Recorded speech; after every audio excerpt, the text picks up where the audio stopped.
Big news coming out of the state broadcaster this week. The first is that Janice Rubin's report looking into the way top CBC brass handled Jian Ghomeshi's lewd and inappropriate behavior was released. And the second is that 2 senior executives related to this scandal were fired. Those executives were Chris Boyce, the executive director of radio, and Todd Spencer, the executive director of HR.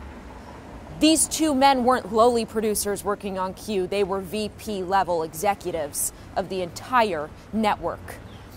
They were previously put on leave. Why? Because of their connection to this scandal and to this cover-up. And it is a cover-up. If you had any doubt before, this report confirms that. In an interview with the CBC's The Fifth Estate last November, Boyce, the head of CBC Radio, one half of CBC, suggested managers had talked to a cross-section of people who'd worked on Q after 2 producers came to him in the summer with damning evidence about Ghomeshi's behavior. Do you remember that? Watch this clip. But we spoke to a number of people in a variety of positions in the organization, and all of them said they had never been subject to harassment from Mr. Ghomeshi. They said they had never seen any other improper behavior in the workplace by Mr. Ghomeshi. And they said, each of them, that they'd never even heard of any other inappropriate behavior in the workplace on the part of Mr. Ghomeshi.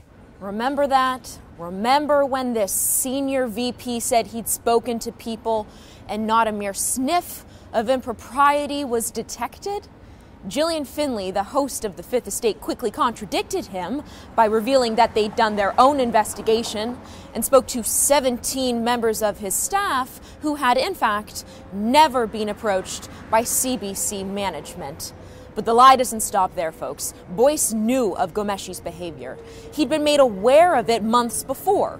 And the report details instances of Ghomeshi consistently disrespecting colleagues, manipulating them, yelling at them, demeaning them, sexually assaulting them with unsolicited back rubs and shoulder massages. His behavior was described as creepy and, quote, disrespectful of their personal boundaries. And management did nothing. In fact, they were complicit, according to the report, which reads this: "We believe that management's failure to effectively deal with Mr. Ghomeshi's behavior gave him license to continue. In fact, over the course of his relationship with the CBC, while these behaviors continued, Mr. Ghomeshi's salary rose, and Q grew bigger with larger staff, more shows on remote locations, and higher profile guests. In our view, he took advantage of his powerful status and exploited those around him. In a word, his conduct was abusive." One of the conclusive findings of the report is that management knew of his behavior and thus, quote, CBC management condoned this behavior. So CBC severed ties with 2 senior executives. That's good. Is it enough? And that the CBC needed Janice Rubin to tell them what they already knew is interesting. Their central brand had deep and serious allegations against him for months. For months before things went public, they had a war room-style crisis management team working on Ghomeshi Gate. And we're supposed to believe that Hubert Lacroix, the CBC's president and CEO, was somehow insulated from that? Yesterday, he gave a brief statement in a teleconference with reporters. Listen to what he said. "We received this report with humility and in the constructive spirit in which it was intended. The findings of this report are troubling, they're disappointing, and they point to lapses in our system and concerns about our culture. On behalf of this organization, I offer a sincere and unqualified apology to our employees and to Canadians who have a right to expect a higher standard from their public broadcaster. This unfortunate situation has been difficult and complicated."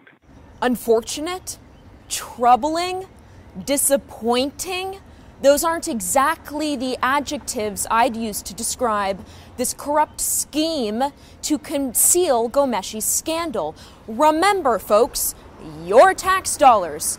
Every Canadian is a shareholder in this CBC cover-up. But did you notice he also said The reports reveal concerns about a culture. A culture of what? Abuse, sexual harassment, fear, corruption. For months, these guys stonewalled questions about their toxic atmosphere and blamed reporters like our own Brian Lilley for making something out of nothing. And it wasn't until Jesse Brown and the Star went public with allegations they'd uncovered that the CBC finally decided to do something about it. Had Jesse Brown done nothing, would Ghomeshi still be there? How about top CBC brass who protected him? Jesse even put that question to Lacroix yesterday in the teleconference. And what did the CBC do? They muted his call. They cut him off because they really had no intention of doing anything, did they? Leadership starts at the top, and at the top is Lacroix. Ghomeshi is merely a symptom of a larger problem at the CBC. In fact, since Ghomeshi's dismissal, several women have made sexual harassment complaints against 4 other individuals at the CBC. I suspect this is just the beginning. But what do you think? Who else should be held accountable? And are some being shielded from facing public scrutiny? Let me know. For TheRebel.media, I'm Marissa Semkiw.